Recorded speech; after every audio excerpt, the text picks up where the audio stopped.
Hello, everyone. Pastor Tommy McMurtry here. Thank you for joining me in this live stream. I really hope this is going to be a help and a blessing to everyone. I'm planning on doing this every Tuesday at noon, so hopefully this will give you something to listen to on your lunch break, and really hope it will be a help.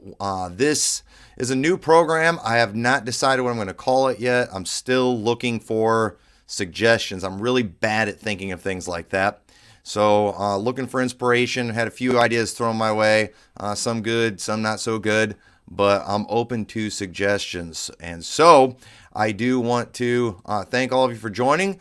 I see some people in the live chat already too. It's good to see. I see Paul there, James Powell, Dustin Lone, Brant Lawler, Jennifer S., a lady too. All right, that's okay. You can tell your husband all about this or any men in your life, and hopefully it will be a blessing. But I do want to speak directly to men in these programs. And I guess just a little bit of, before we get into our subject for today, kind of what my goal is and what kind of inspired this. I've really been thinking a lot about things that I've counseled with people, I've dealt with people. I get emails pretty regular from folks. I have people call me up, asking questions and advice on things. And I've come to realize a lot of the things that I know, I do feel very privileged to know these things. Because a lot of my knowledge of them, has to do with the fact that I've been in the ministry for 20 years and I grew up in a pastor's home. And so I got to see a lot of stuff, and I've realized some of the best instruction that I've received, it didn't even come from a pulpit. It came really from my father and his not even instructions verbally, but just in the life that he lived and the way I was raised. And I'm realizing that in our culture today, we don't have a lot of those things. Our culture is really going down the toilet. And so things that are kind of instinctive to me, thanks to, my upbringing, a lot of people don't have these things. And I think a lot of the subjects that need to be, a lot of things that men need to understand, they're supposed to learn these things from their dads. And dads just aren't passing these things on. And I'm not trying to be anybody else's father, but in this program, I do want to speak to all of you like I would my sons, the same way I would tell to them. And people still joining. Good to see Spencer Shaw, Matt McLaughlin from our church. The church splits on here. What's going on? Isaiah is here. He's a friend of our church and comes every once in a while. Good to see Randall Wegman. So thank you all for joining us live. And, we'll probably take questions and things as they come up. But hopefully I don't get so focused on my subject and go into preaching mode that I forget you're all there, because I do want to try to engage with the audience a little bit, and I'm not really used to doing that. So we'll kind of see how this goes, but I really hope it will be a help and a blessing, and I'd like to be able to just refer people to some of these things and just give some important instruction for men. And I want to speak as a father to a son, and teach y'all some things that your dad hopefully taught you, but if he didn't, he should have. And if he didn't teach you these things, well, hopefully you can learn some things here. So today, the subject that I chose is man's need to be productive.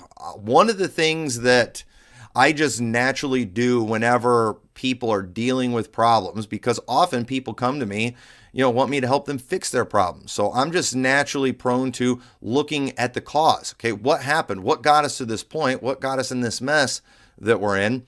And, when you start seeing certain things in common with people who are having certain problems, it kind of tells you, all right, this is a symptom of this problem. And so I guess the way to illustrate this, one thing that I want to talk about is how we're living in a world where things are constantly changing, especially in technology. Okay? And whenever there is a major change in technology that is good, there can actually be some negative side effects that come with it. I am not an anti-technology guy. I love technology. I am amazed at some of the things that we were able to do today so easily, so cheaply. I mean, our standard of living that we have today in this country, we really should be very thankful for how easy some things are. And I mean, the medical advancements that we have, the medications that are out there, just, some things that used to be so difficult are so easy now. Our ability to travel and to go see the world. These are fantastic blessings. But understand, with these advancement technology and these blessings, there's actually been some negative side effects that has come that we need to understand, because I don't believe the solution is removing the technology. I don't think that's the solution, but I do think we need to recognize what these things are going to do, so we can kind of know how to make some adjustments so we're not having these problems. So, for example, with technology, many of the machines that people come up with, that they make to make work easier, one of the negative side effects, you could say, is that it causes people to lose jobs. I imagine there's fewer cashiers getting hired today because we've got these self-checkouts that are out there. Now, some might say that's terrible. We can't be replacing man with machine. But the thing is, if we can get a machine to do the work for us, if we can make it more productive, if it will make us as a whole more productive, that actually enables us to do other things. But you know what it also does? It provides an opportunity for us to get lazy. And so I don't think the government should stand in the way of progress and advancement in technologies just to protect jobs. I think that's a bad idea. But I do believe when changes come, we need to be adaptable, and we need to be able to recognize adjustments that we all need to make in our life to help us remain balanced as individuals. And so, so the thing is, because mankind as a whole has become extremely productive. I mean, look at what we're able to do with farming today because of machinery.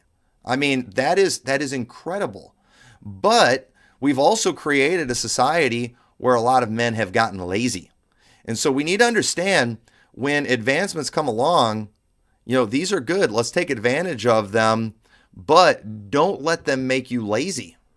Because there are some very negative physical, emotional, psychological, spiritual implications that come with that. So I don't think we ought to ban tractors so we can, get men back in our society because I got to go out and plow fields with a horse and a plow. I don't think we need to do that. But what man needs to do, let's use those tractors and things, but let's also figure out what we need to do to make sure we're not lazy. And so, so as our world continues to change, you're going to have to adapt. If you used to be a typewriter salesman, you just need to find a new skill. You need to find the ability to sell something else, because nobody's going to buy your typewriters. If you've had a blacksmith shop in your family for generations and you shoot all the horses in town back when it was horses going through the streets, your business probably isn't going to thrive today. And you probably need to find a new line of work, because things have changed. You're not going to be able to keep doing it that way. So, and I think we understand some of those things. If you are used to be an encyclopedia salesman, okay, the fact that nobody buys encyclopedias anymore is not an excuse for you to just quit and give up. You have to find something else to do. So, one thing we need to remember too is that God made man to work and keep busy.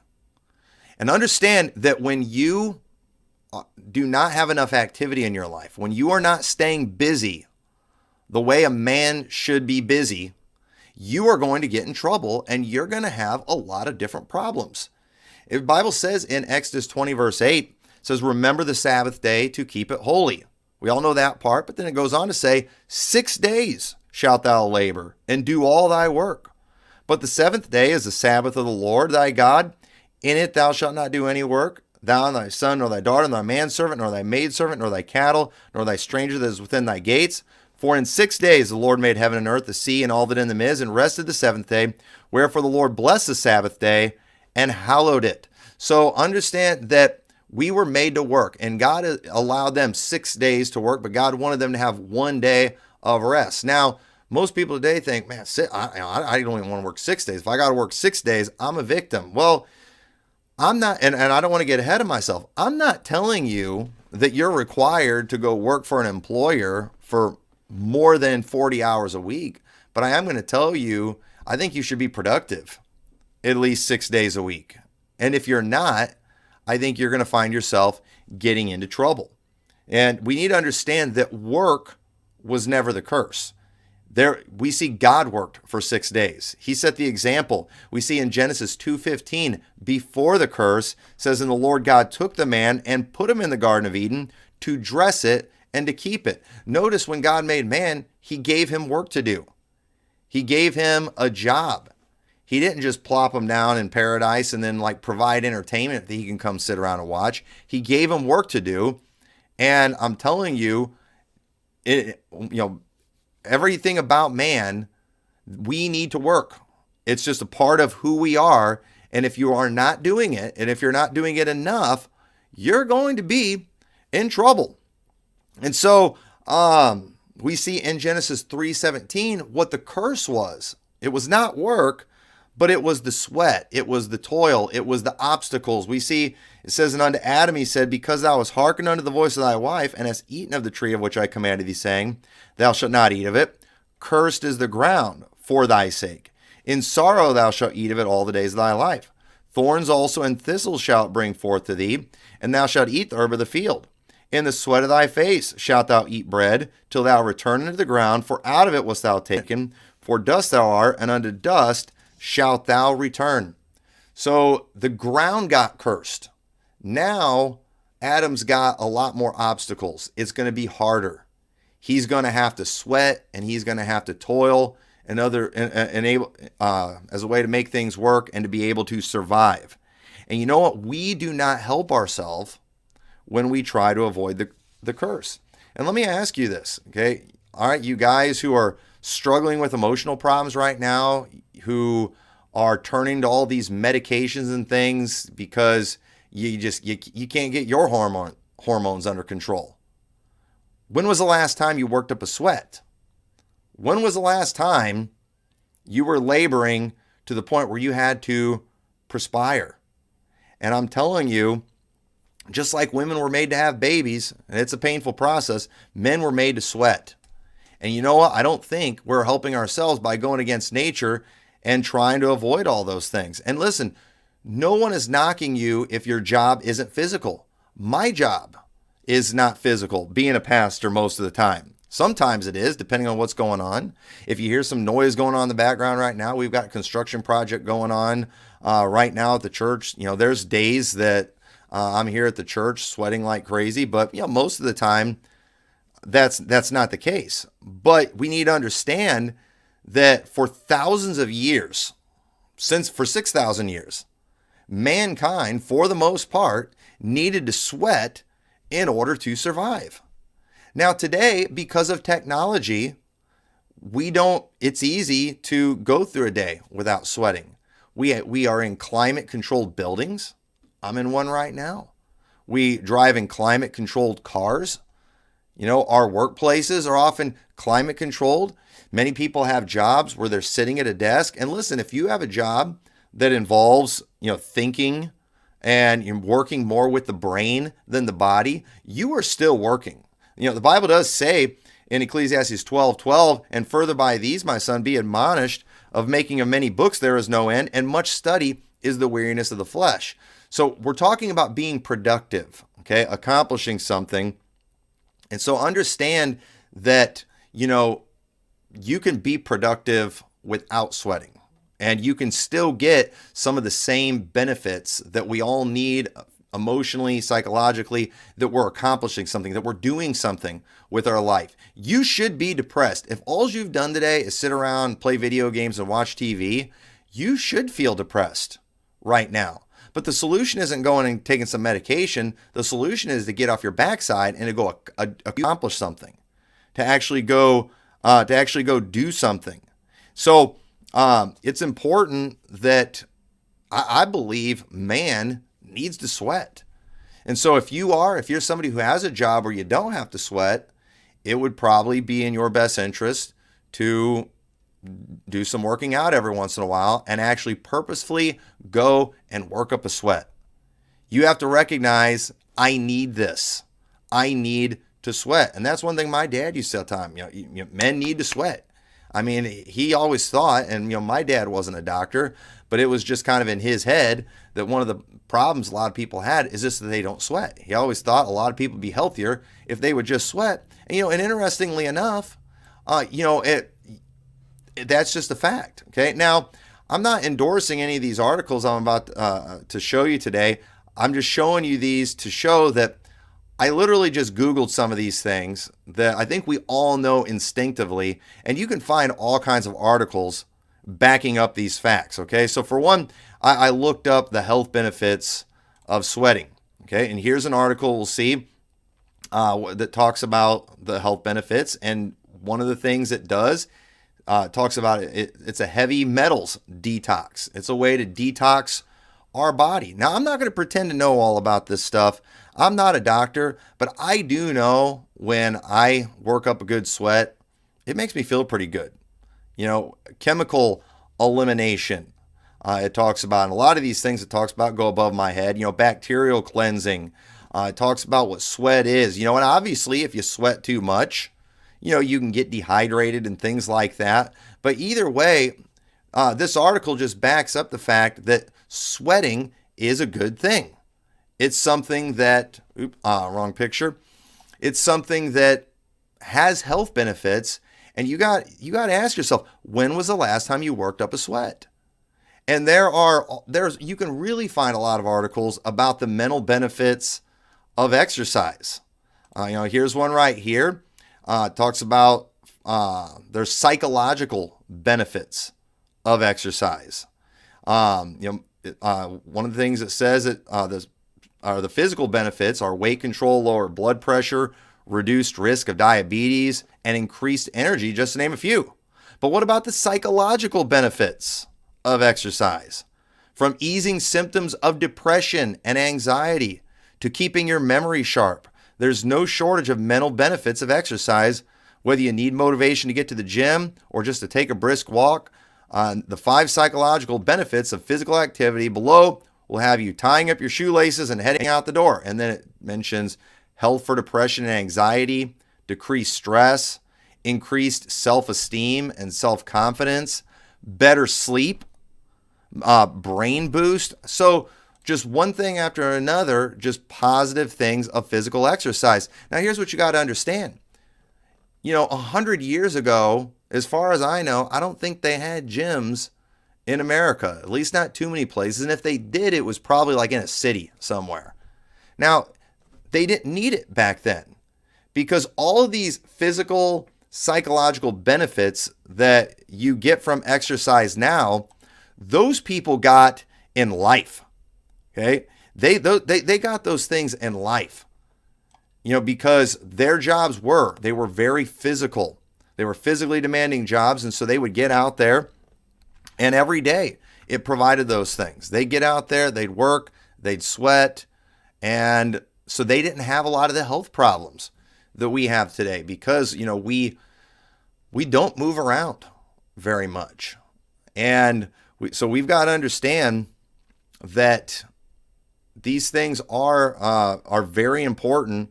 And because of technology, okay, these things are we don't have to have these things anymore. You can go weeks without working up a sweat, but I'm telling you, you need to sweat.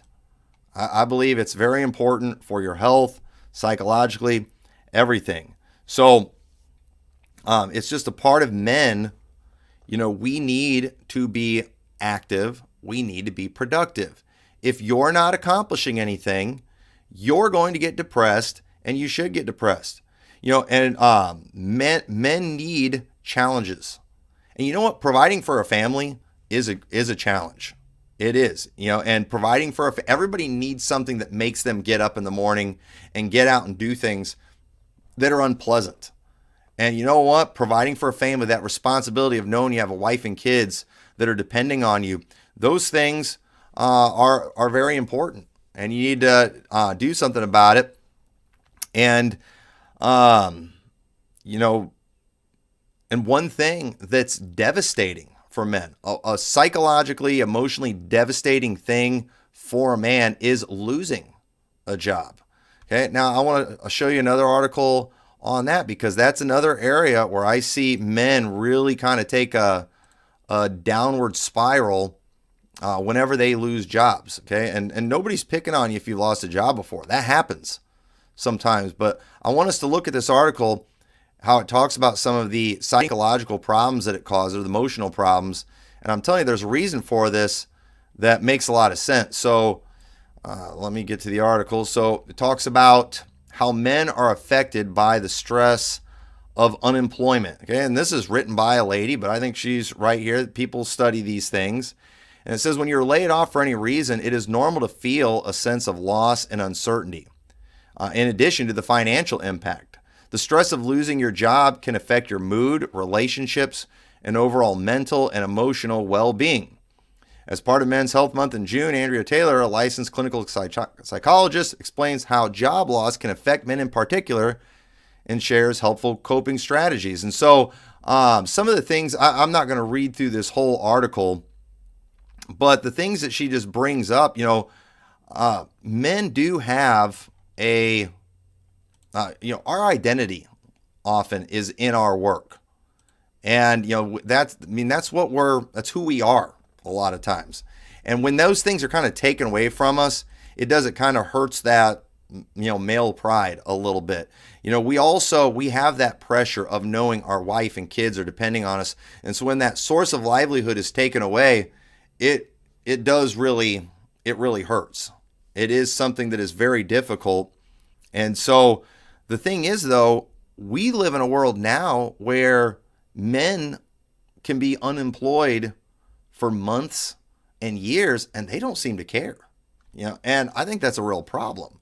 And the truth is, one of the things that I'm seeing too, a lot of times when men are struggling emotionally and they're spiritually and having a lot of problems, you'll find they haven't been working for months and years.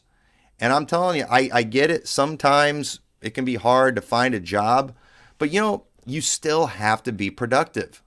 It is a necessity. It not working, it can't be an option. And that's one of the things that my boys, since they've been old enough to have jobs, they've had jobs. Even before they were old enough, when they were younger teenagers, before they had driver's licenses or anything, we had them doing detasseling, which is kind of a rite of passage, in the Midwest. And that is really hard work. And you know what? I never felt bad that they were out there sweating like crazy, going out, getting all wet, and then working in the heat. It was brutal work.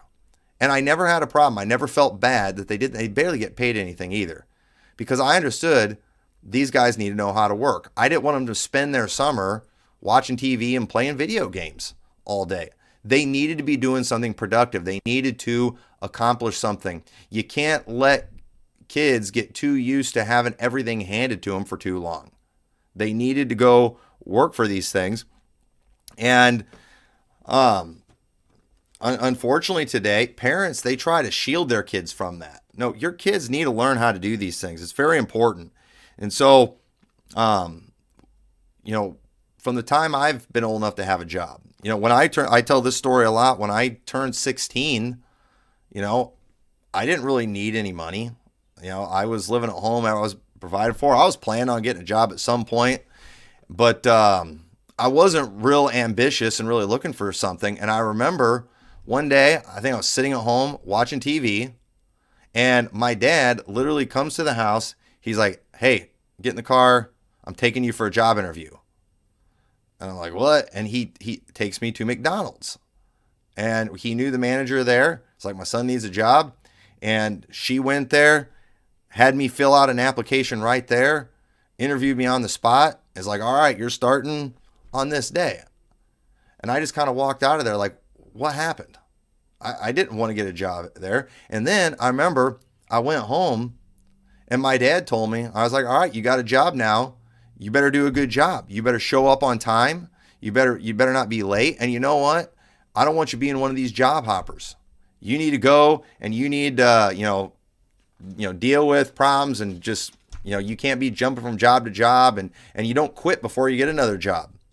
And so I remember I started working there and I hated that job. I mean, I hated it. I had somebody make fun of me for being a Christian on my first day. I mean, I got persecuted for the cause of Christ so bad I felt like a martyr. I wanted to quit. But my dad told me I can't be a job hopper. I can't be a quitter. And I remember I was like, well, I'll do it for 3 months. I for some reason, I told myself that was a good amount of time. And then I made it 3 months. Like, I can handle 4. Well, let's be respectable. And then there were people that started after me and quit before me. So I wasn't the biggest loser, but I ended up staying there until I graduated. And then I got another job after I graduated high school. And I'm thankful I did it that way. But, the way I was raised, not working was not an option. That was not an option. It wasn't okay. And, but people today don't care, and there should be, and again, I'm not picking on you. If something happened and you lost your job, there were layoffs or something, I'm not picking on you. I'm not saying it's your fault, but there should be a natural level of shame that you feel when you're not working, because it is unnatural for man to not be working and to not be productive. We see in 1 Timothy 5:8, it says, "But if any provide not for his own, and especially for those of his own house, he hath denied the faith and is worse than an infidel." Now, see, and so right there, for a lot of people, that is their baseline. All right, well, as long as I'm providing for my own, I'm okay. But folks, today, you can get a job where you can provide for your family without working super hard, without working for it. There's some people, they have trusts. And so, they've got like some kind of regular income coming in. And so their families are going to be taken care of. So great. You've got your family set up to be taken care of, but you still need to be productive. You still need to be working. And so, one of the reasons guys feel so bad when they lose that job is because they do. You're worse than an infidel if you're not providing. And so the thought that we might fail in that area, it weighs on a man. But it should. Let that motivate you to get your carcass out there and go find another job. We see because the thing is, if you're somebody who's, privileged to have a job where you don't have to work your backside off, or you don't have to work 40 plus hours a week, good for you. But just understand, if you get too much time on your hands, you will start to act like a woman that has too much time on her hands. Okay? So you shouldn't talk like that. I'm just talking to you the way I talk to my boys. Okay? If my boys were acting like this, if my boys weren't being productive, if I didn't feel like they were working enough, if they started getting too emotional about things, I would call them women. Okay? This isn't the politically correct show for you to watch, ladies and gentlemen, so go somewhere else for that. This is the way I was raised. It's how I'm raising my boys. But 2 Thessalonians 3:10 says, "For even when we were with you, this we commanded you, that if any would not work, neither should he eat." Okay? Why should someone partake in the spoils and in the blessings and in the increase if they're not contributing anything? Because let me tell you something. Whenever there's work being done, if you are present and you are not helping, then you know what you're doing? You're hindering. You're making it harder for those who are trying to accomplish something. He goes on to say, "For we hear that there are some which walk among you disorderly." So they're there. They're among you. They're a part of this church, working not at all, but are busybodies. Now them that are such, we command and exhort by our Lord Jesus, that with quietness they work and eat their own bread. You want to know who runs their mouth the most? Are the people who aren't doing the work. It's the same thing in church. You want to know who runs their mouth the most about stuff in the church? People who aren't contributing. You know who runs their mouth the most about finances in the church? People who aren't giving. The people who have the biggest problem with how something is being done, it's always the people who aren't doing anything. While you've got these other people, they're working, they're laboring, and yet their mouths are shut. They're always supporting. What's the difference? I'll tell you what, they're so busy doing what they're supposed to do, they don't have time to get discontent and to get distracted and to zero in on everything that is not going exactly to their liking. They don't have time for that. You know who does have time for that? People with too much time on their hands. And so he says he wants them to work with quietness. They work and eat their own bread. We need people who are going to contribute and shut up. Don't be a distraction. Don't be a hindrance. But ye brethren, be not weary in well-doing. And if any man obey not our word by this epistle, note that man and have no company with him, that he may be ashamed. Yet count him not as an enemy, but admonish him as a brother. If you have someone in a church, this is Paul speaking here, who is not contributing, they are not doing the work and running their mouth, okay? Note him, don't have any company with him. Not because we hate him, we're admonishing him as a brother, but we understand, listen, you're hurting yourself. And not only are you hurting yourself, but your lazy attitude, your good for nothingness, your inability to work and contribute, it's starting to cause problems for other people. And we need you to get to work and shut up. And I'm telling you, people that are busy serving the Lord, they don't cause problems in church. It's the ones with too much time on their hands. And understand too, it's all a balancing thing too. You have people who can be at all the church activities, and still are the ones run their mouth. But typically, if they are that way, it's because they're not working very much either. That person that doesn't have a job, well, of course they're at everything that the church has. What else do they have to do? Okay, no, I'm talking about productive people. I'm talking about the guy not just at church for everything, but he's also working a full-time job. He's somebody who remains productive throughout the week. That busy person doesn't cause problems. They are not the busybody. And, a guy being called a busybody, that's a pretty good insult. It's usually women we call that. And we see Paul did that for men and women. But look what it says in 1 Timothy 5:13. It says, and withal, talking about women, they learn to be idle. Okay? Women get in trouble when they have too much time on their hands too. Wandering about from house to house. And not only idle, but tattlers also, and busybodies, speaking things which they ought not. I will therefore that the younger women marry, bear children, guide the house, give none occasion to the adversary to speak reproachfully. So notice the solution to fixing an idle, busybody woman is having kids, having a husband, taking care of the house. You know why? Because women who are taking care of their husbands, taking care of their kids, keeping a home, don't have time to be busybodies. They've got too much going on. They've got too much to do. And so they get in trouble. And again, technology has made so many things easier today. And so now you can actually still be a busy mom, and yet you can find the time to be a busybody if you're not careful, because we do have something another form of technology that has made it very easy for women to go house to house and be tattlers, and that's social media. And some women, we've got so many things that make it convenient. You used to have to go to your computer to get on social media. You had to go to a special room, but now you got a cell phone and you can walk around the house. You can be nursing your baby and looking at your phone at the same time, getting in other people's business. So, understand that you kind of have to take it to the next level today. Because even if you're a mom having babies and you have a husband, you can still end up doing these things. And it's really bad.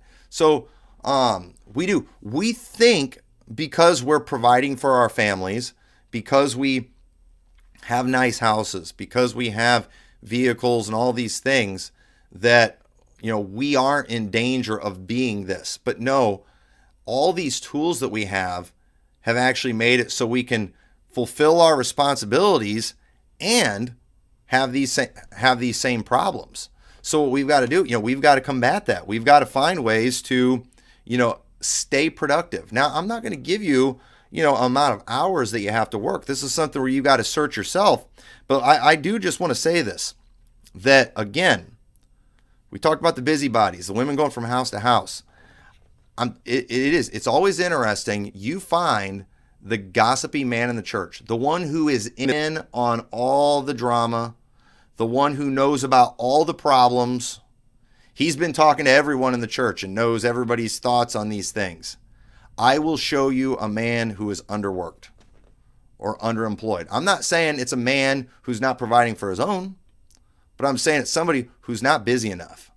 They're not working a full-time job, and as a result, they've got time. They still have time to be idle. And so, they're providing for their own, but they need to make some adjustments in their life. So inactive, unproductive people, they will not only get themselves in trouble, but other people too. That's why Proverbs 23:20 says, "Be not among winebibbers, among riotous eaters of flesh, for the drunkard and the glutton shall come to poverty, and drowsiness shall clothe a man with rags." And just understand too, a glutton is not just somebody who eats too much at a big meal. Obviously there's times to have feasts and eat till you're full and all that kind of stuff. But when you are consuming, when you are taking in so much more than you're producing, okay, we have a problem. Okay? I think you could put the welfare class in the glutton category. People who are just consuming from society, that they are leeches on society. They're not contributing anything. They're not producing anything. These are not productive people, yet they are sucking up resources. Okay? These are not good people. These are not people that you want to be around. These are not the kind of people that I want to raise. I don't want to raise boys who are just leeching from society. And you know what? My oldest son, he made more money than I did last year. And he did his taxes, and it's insane, the amount of taxes that he paid compared to myself. Because I have all these kids, and I'm getting, and I disagree with all that stuff the government's doing. But my boys right now, they definitely are not leeches on society. They're actually productive members and are actually already providing for many welfare families. And that's a shame. They shouldn't have to do that. And you know what? And they're not doing it voluntarily. They're not helping those people. Those people are not going to be fulfilled. They've got to do something. Deuteronomy 21:18 says, "If a man have a stubborn and a rebellious son, which will not obey the voice of his father or the voice of his mother, and that when they have chastened him will not hearken unto him, then shall his father and his mother lay hold on him, bring him out unto the elders of the city and unto the gates of his place, and they shall say unto the elders of the city, This our son is stubborn and rebellious. He will not obey our voice. He is a glutton and a drunkard. And all the men of the city shall stone him with stones, that he die. So shalt thou put evil away from among you, and all Israel shall hear and fear." Now, I hope you didn't hear me read that like the atheists or novice preachers. Okay, this isn't about stoning little kids who sass their mom and dad. This is a son. All right, this would be like, I've got 2 adult sons who are obedient, who do have jobs, who are providing for most of their own stuff and are saving money, that are following my instructions so they can prepare themselves to start families. If those same boys would not go get a job and yet wanted to sit around my house and just stuff their faces while doing absolutely nothing, that would just be wicked. That would be evil. And it's that type of son that the law is dealing with right here. And you say, well, we can't follow that law today. Well, I get it. We'll get in trouble if we follow that law today. I'm showing you this to show you what God thinks about lazy slobs. People aren't doing anything. And because they do. It is evil. Okay? They bring evil. Well, why is it evil? What harm are people doing if they just don't work? I mean, they're not hurting anybody if they sit around their house playing video games all day. The problem is they're not just going to sit around their house playing video games all day.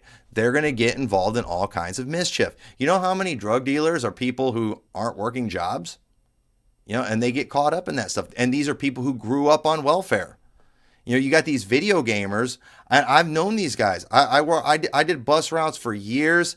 I've been in so many homes where you have guys, lazy, good for nothings, no job, able-bodied, and they are shacking up with young ladies who are letting those guys get them pregnant.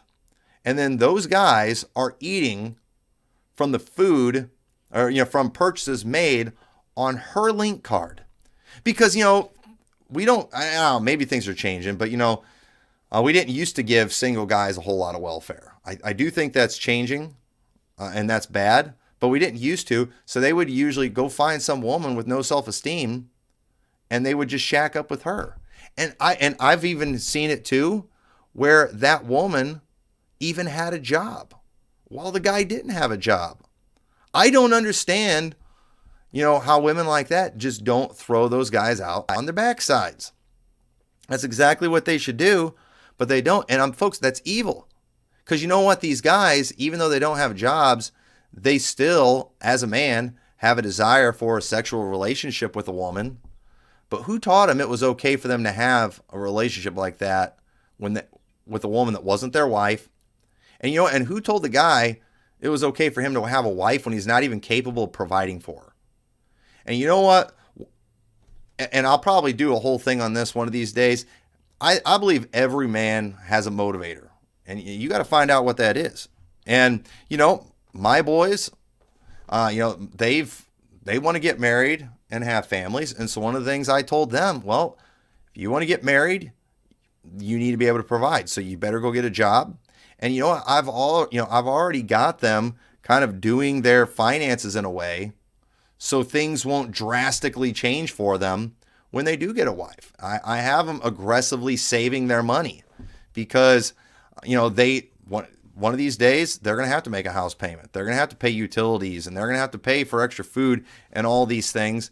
And, I don't want them, while they're living with me, to think it's normal on their salary to, just live it up, even though they could, in a way.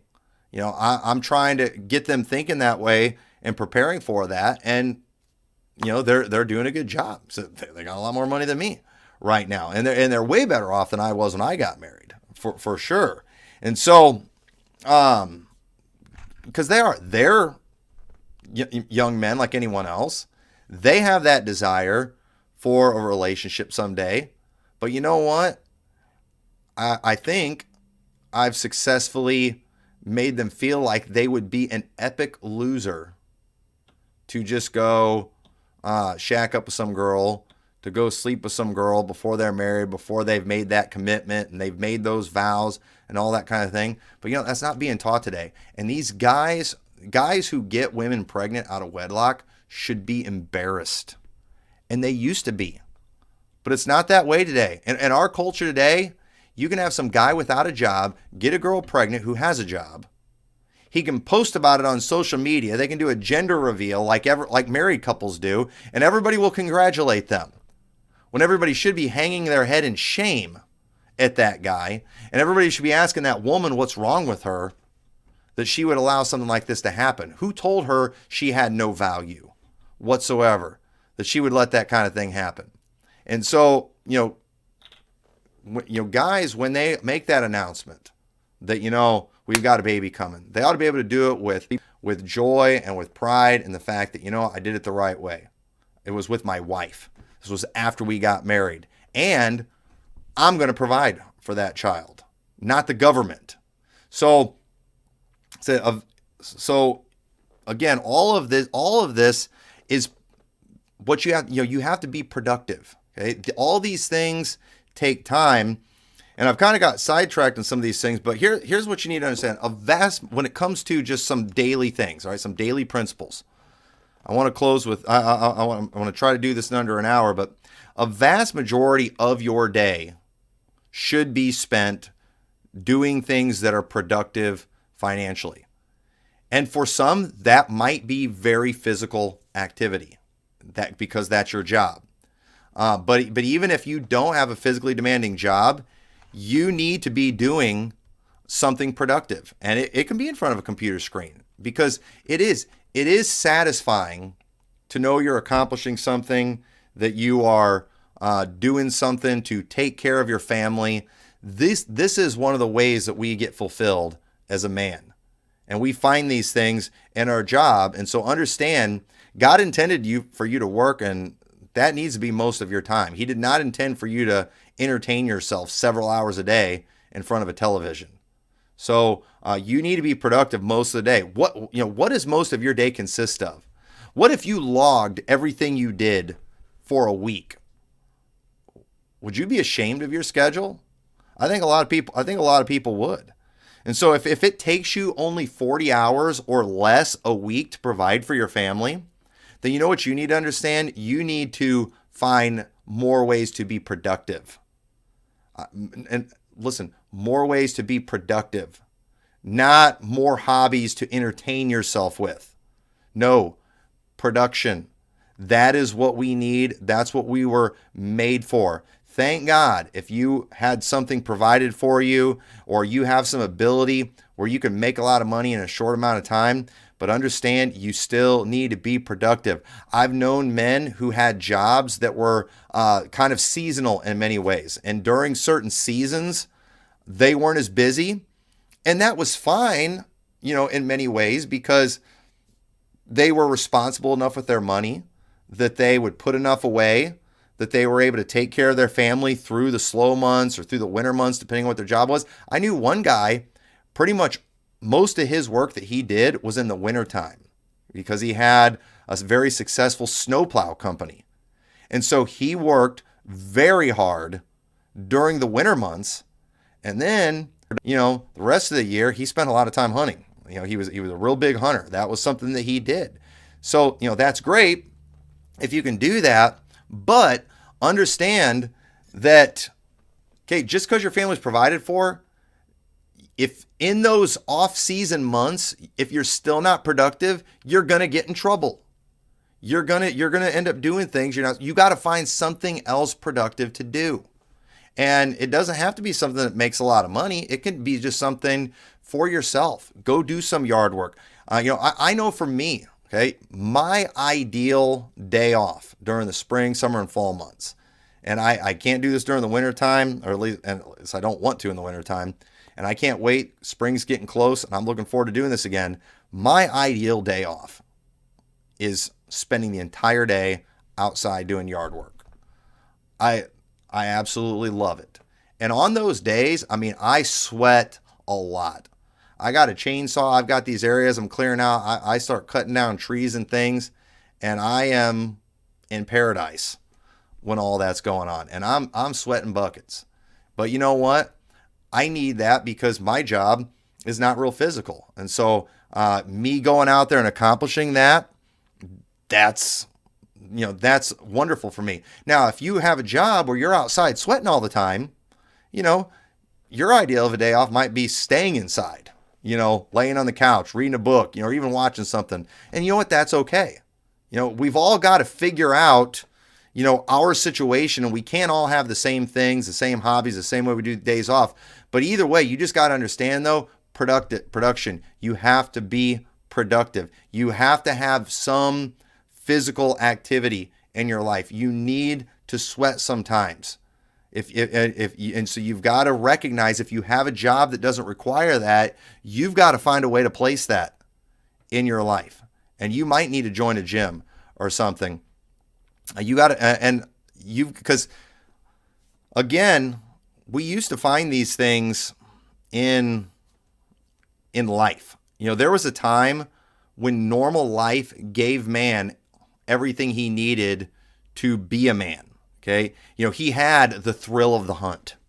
That's what a lot of guys do on their time, on their days off, their hobby. They go out and hunt. And let me tell you, I used to hunt a lot. I'd like to go back to doing it. You want to talk about an adrenaline rush when you're sitting in that tree stand and you see that buck come up. It's good stuff, folks. And then you get to shoot that thing and take it down when you're tracking these deer. I mean, folks, these things are great. Going out on a boat fishing. I like to go out kayaking. It's just in us. We need to conquer something in nature. We need to subdue the land. We need to have dominion over the animals. And some of you have been listening to these environmentalists and these animal rights people too long, and you feel bad about that stuff. But folks, men need that. You need to go out and kill something. You need to go out and catch something and kill it and eat it. It's just in us. You need to conquer the land. You need to chop a tree down. You need to climb a mountain. You need to hike the woods. You need these things. It's what makes us a man, and it gives us satisfaction. But folks, that used to be if you were going to get anywhere. You had to get out. If you were going to go to church on Sunday, you had to hitch up the horses, get on the wagon, ride who knows how long, sometimes through the cold, sometimes through the heat. But you know what? They conquered those things. And there was a satisfaction that they had. And let me tell you, those guys, when they went to bed, they didn't have any problems sleeping.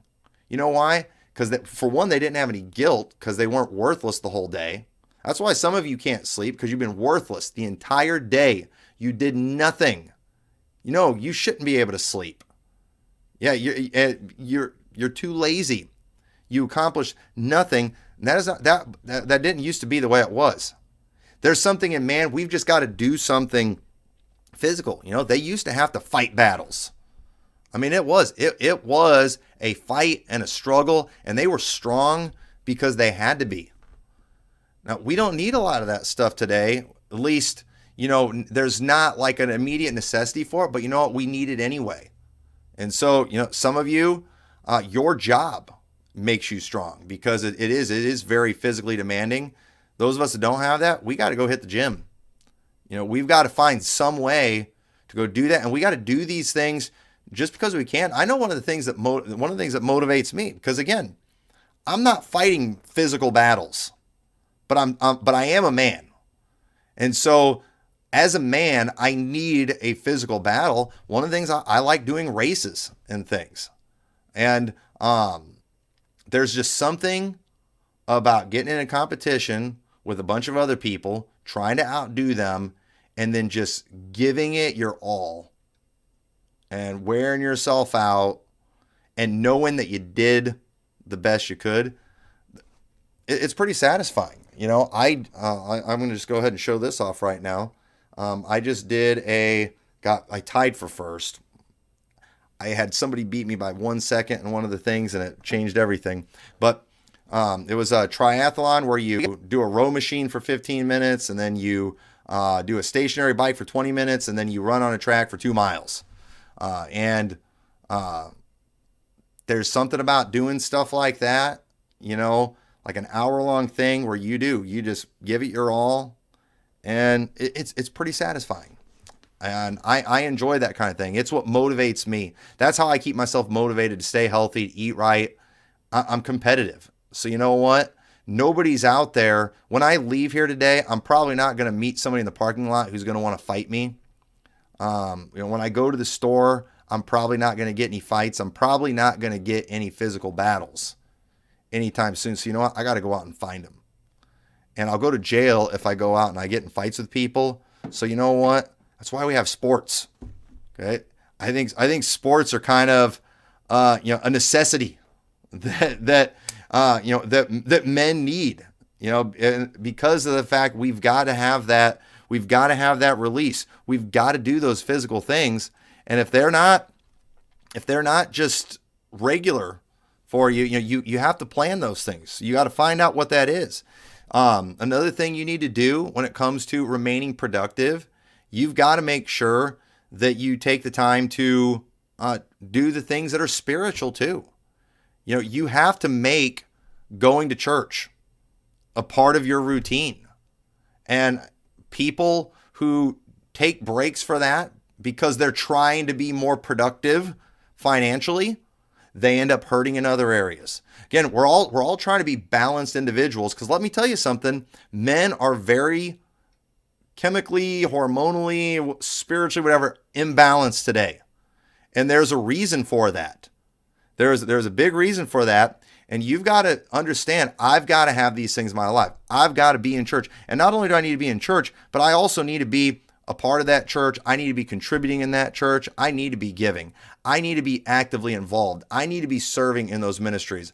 I need to go out sowing. You know, some people, and I think probably we all do, there is a spiritual high that you get when you go out sowing. You know, there's something to it. We need that confrontation. Again, nobody's going to go out and fight us and just confront us naturally. But, you know, when you go out sowing, sometimes you have those intense moments. You have that confrontation. And you know what? We need those things to just remind ourselves that we are men, that we do know how to take a stand for things. And it does something for us. It is very satisfying. And people who do those things, it's funny. I've not seen too many people give up on soul winning. Let me say it this way. I think the only people I've ever seen give up on soul winning because of a really bad experience, it was people who had that really bad experience on like one of their first times going out. Because it seems to me, most people who have those really intense moments that really got chewed out or something like that, it just kind of fires them up. And we do. I think it's just because we need to be challenged. I talked to a guy last year who I had knocked on his door, and he was being pretty combative at first, and I won't go into the whole story, but let's just say at some point in the conversation, he realized who I was, and he did not appreciate my stance on some things. And I remember when he realized who I was, he gave me a look that concerned me for a second. I thought he was going to attack me.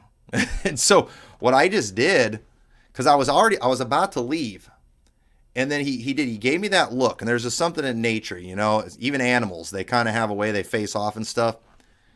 And I knew if I start backing off now, when he's giving this look, he's going to feel like he's in the dominant position, and he's probably going to get really hostile and chase me off. And I didn't feel like dealing with the shame of that. So once he kind of gave me that look and realized who I was, and he said something, I just kind of stepped right back into him, you know, not in an aggressive way, but in a way like, hey, I'm still willing to talk. I'm not scared. I just kind of stepped right back into him. And then he did. In his body language, he kind of backed off. And, you know, and I made sure I left with the, you know, in dominance. And I did. I was kind of waiting. I think he's going to chase me down or something. And he never did.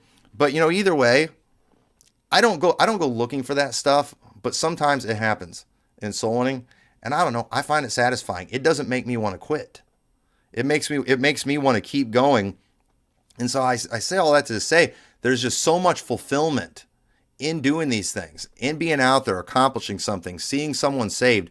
We need these spiritual things in our life. We need to be knowing we accomplish something spiritual every day. That's why you need to have some Bible reading in your daily schedule. You need to have some time of prayer. You need to be involved in the things of the church.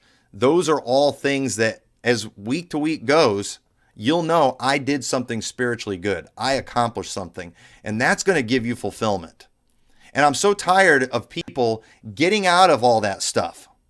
They're not working. They're not in church. They're not doing any of these things they should be doing.